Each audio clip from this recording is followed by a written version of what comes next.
Apakah dia telah mengenal Allah dengan pengenalan yang sempurna, atau dia mengenal Allah itu masih sebatas mengenal nama, namun dia tidak mengenal diri yang punya nama?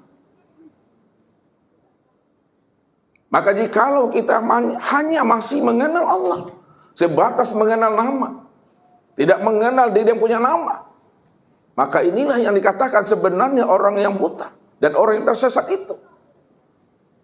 Selama dia buta, selama dia tersesat, karena hati dan jiwanya itu tidak mampu mengenal akan diri sejatinya, maka selama itu pula lah dirinya itu di hadapan Allah dalam keadaan najis.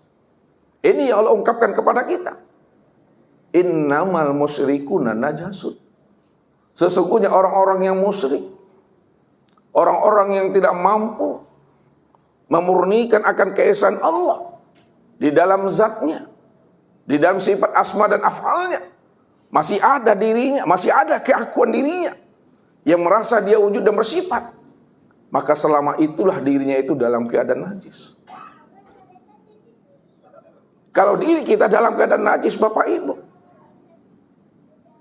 apapun ibadah dan ketaatan yang kita lakukan, maka amal ibadah dan ketaatan yang kita lakukan itu menjadi amal ibadah yang hampa dan sia-sia. Wahum yahsabuna annahum yahsinuna sun'a. Mereka mengira dan menyangka bahwa mereka telah melakukan suatu amal yang terbaik di dalam hidupnya, padahal mereka, kata Allah, sudah tertipu dengan amal dan diri mereka sendiri, namun mereka tidak menyadari akan hal itu. Maka ini yang mesti kita pahami. Apakah amal ibadah dan ketaatan kita ini sudah kita lakukan amal ibadah yang ma'rifat kepada Allah, amal yang daimun, atau kita hanya sebatas mengaku telah melakukan amal ibadah dan ketaatan, tapi belum diakui oleh Allah Subhanahu wa taala sebagai hamba yang melakukan ibadah dan ketaatan kepada dirinya. Bagaimana mungkin seorang hamba dia mengatakan diri telah melakukan suatu ibadah dan ketaatan kepada Allah, di samping ibadah dan ketaatan yang dia kerjakan, dia senantiasa menjadi musuh Allah. Dia senantiasa menyandingkan Allah dengan keakuan dirinya.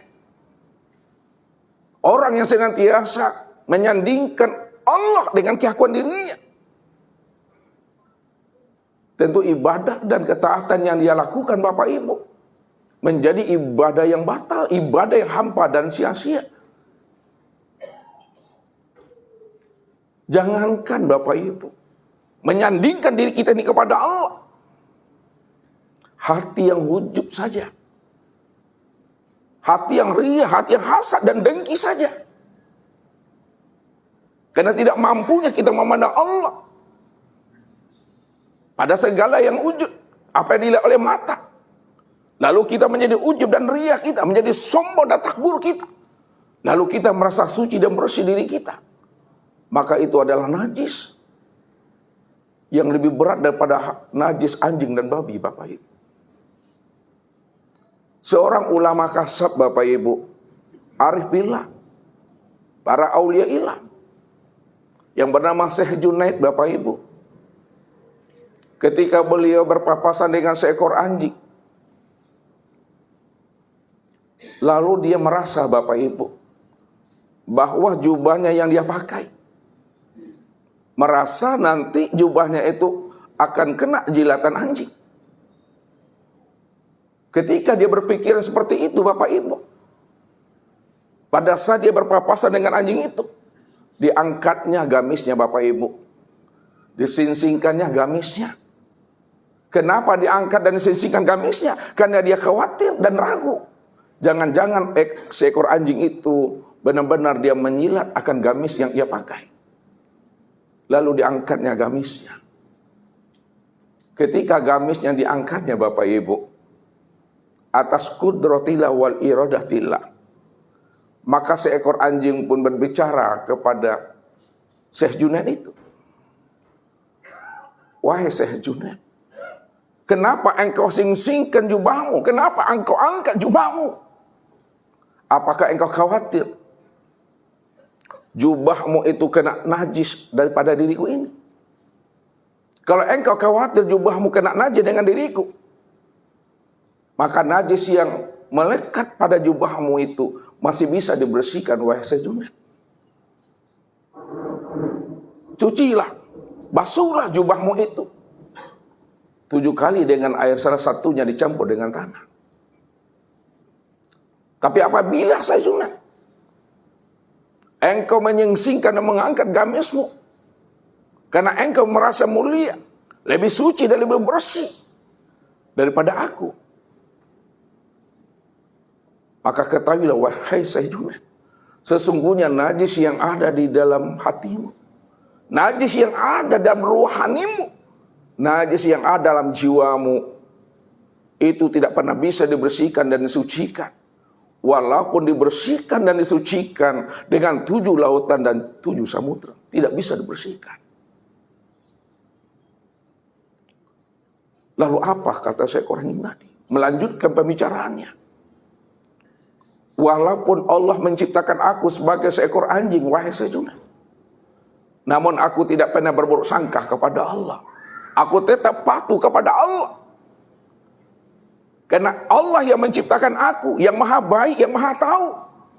Maka aku tidak pernah risih mengeluh terhadap apa yang Allah takdirkan kepada diri aku ini. Tapi kenapa engkau merasa diri engkau lebih baik dan lebih suci daripada aku?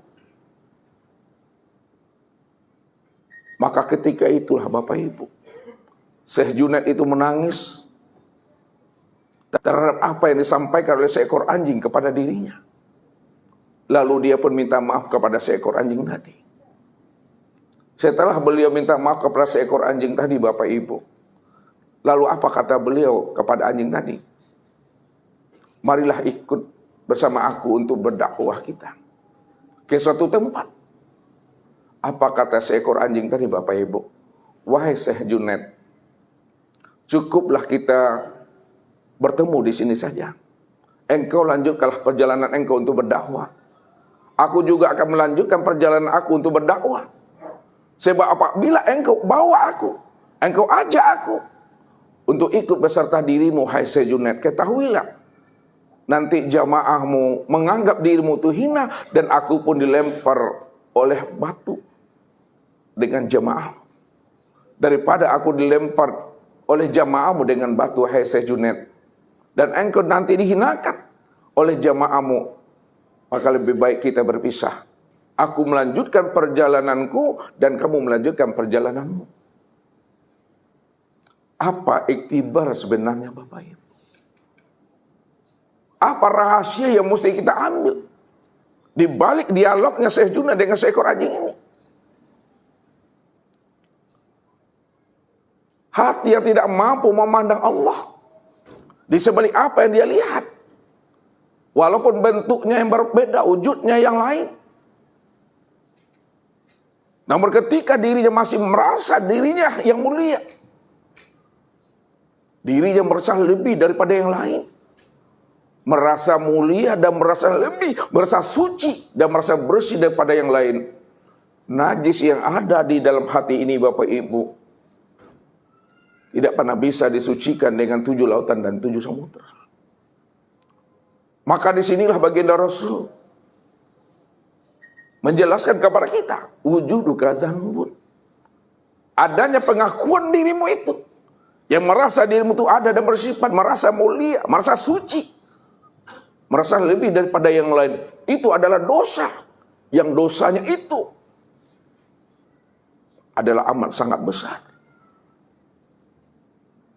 Bagaimana kita akan bisa sampai kepada Allah, akan usul kita kepada Allah,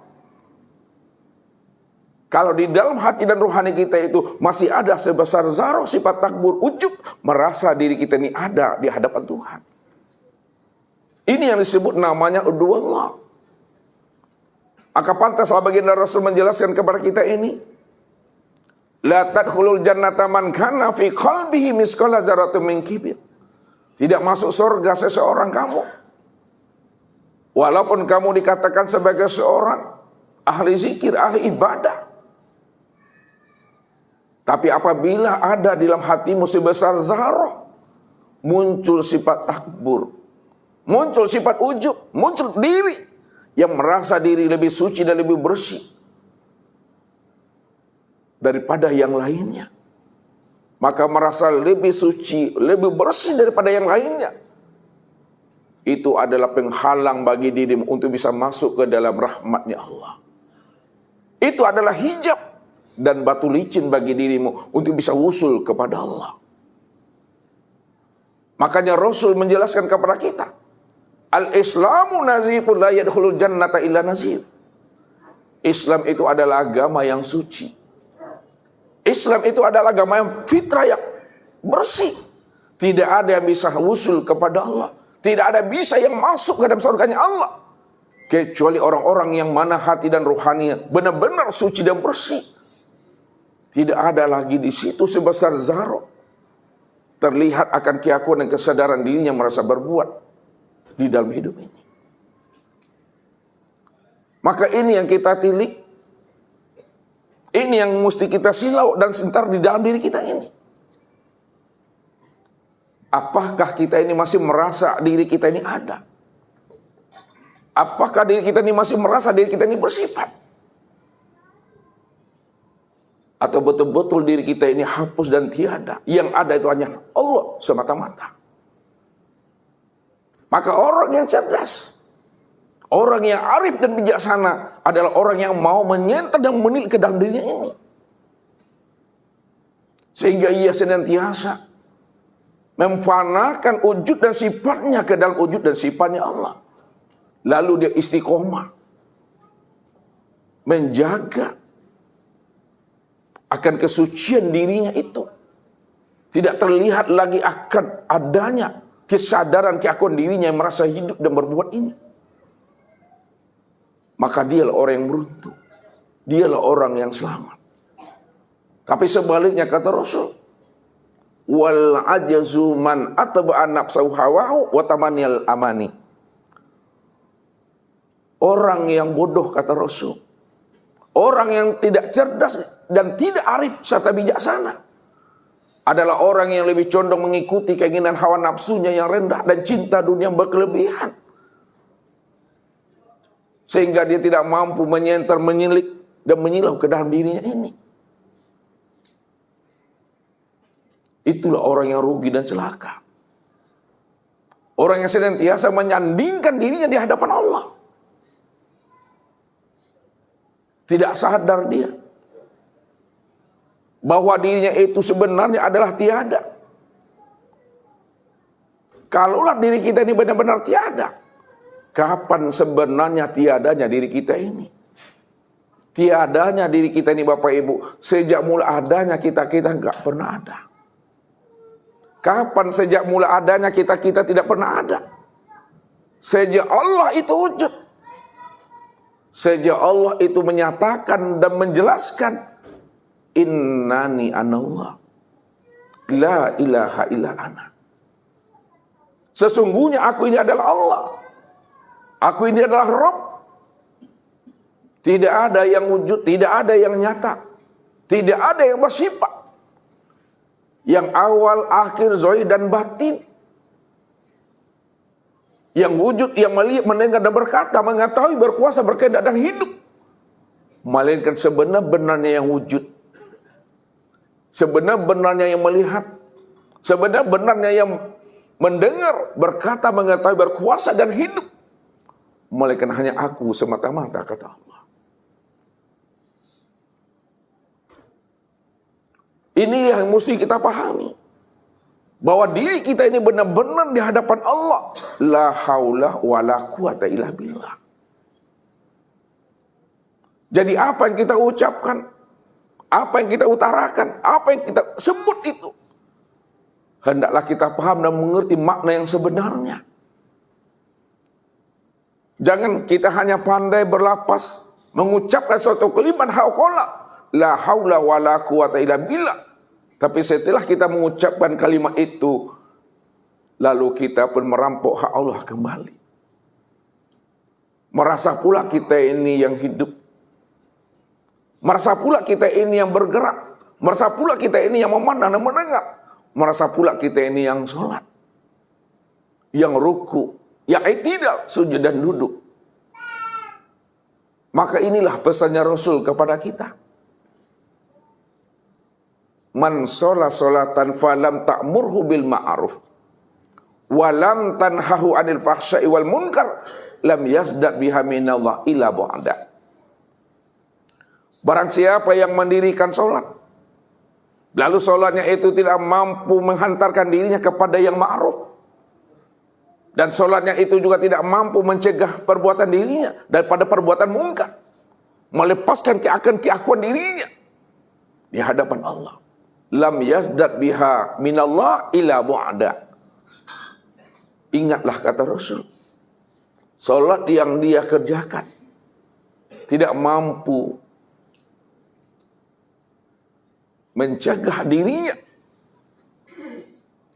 kepada yang mungkar, maka sholatnya itu Bapak Ibu, yang dia kerjakan itu semakin jauh dia dengan Tuhannya.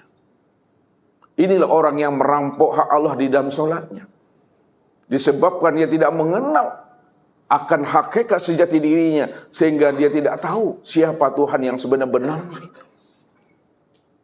Padahal Tuhan yang dia sembah, Tuhan yang dia ingat, Tuhan yang dia cari sebenarnya adalah dirinya sendiri. Dirinya sendiri itulah sebenarnya perwujudan nyatanya akan diri Tuhan itu. Tapi mereka sudah terhijab dengan keakuan dirinya. Ini Allah katakan kepada kita, bila engkau adalah engkau, maka engkau tak kenal aku. Bila engkau bukanlah engkau, pasti engkau kenal aku.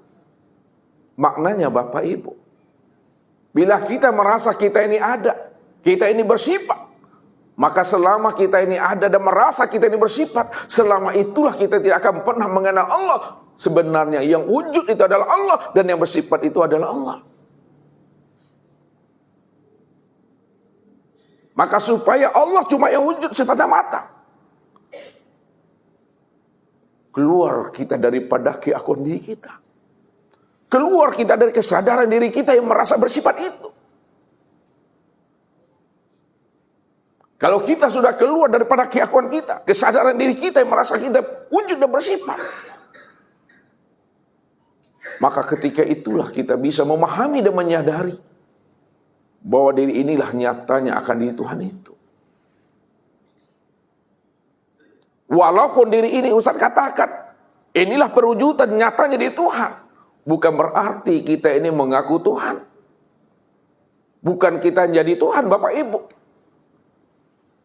Diri ini sebagai perwujudan Tuhan, diri ini sebagai nyatanya Tuhan. Itu maksudnya untuk menjelaskan kepada kita bahwa diri Allah sajalah yang wujud dan yang nyata. Wujud nyatanya Allah itu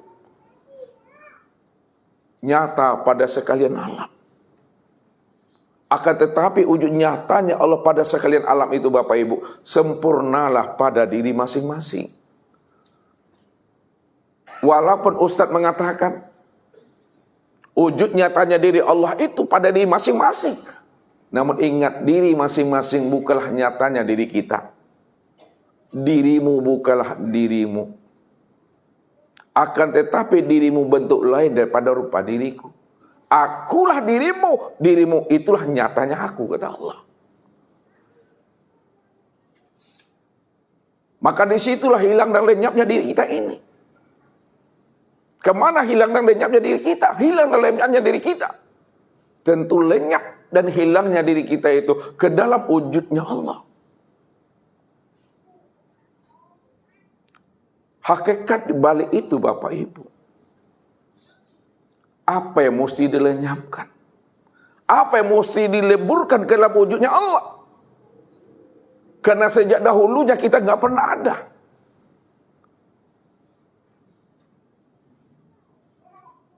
Kalaulah sejak dahulunya kita tidak pernah ada, lalu apa yang mesti dipulangkan? Apa yang mesti dilenyapkan? Jadi bahasa melenyapkan diri itu Bapak Ibu, pada saat kita sadar bahwa diri kita tidak ada, yang ada hanya Allah, maka disitulah secara makna hakikatnya kita pulangkan dan kita kembalikan hak Allah itu kembali. Sebenarnya Bapak Ibu tidak ada yang mesti dilenyapkan, tidak ada yang mesti difanakan, karena memang diri kita nggak pernah ada. Kalau diri kita tidak pernah ada, apa yang mesti dipanakan? Apa yang mesti dilenyapkan? Yang ada itu hanya Allah semata-mata. Cuma ketika kita sadar, kita yang merasa yang wujud, sadar kita merasa yang hidup, sadar kita bahwa kita ini yang melihat dan mendengar.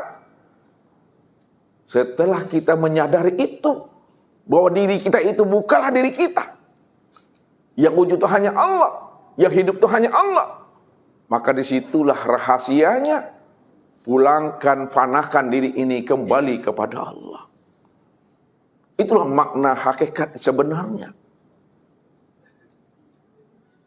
Sehingga setiap waktu, setiap saat, setiap detik,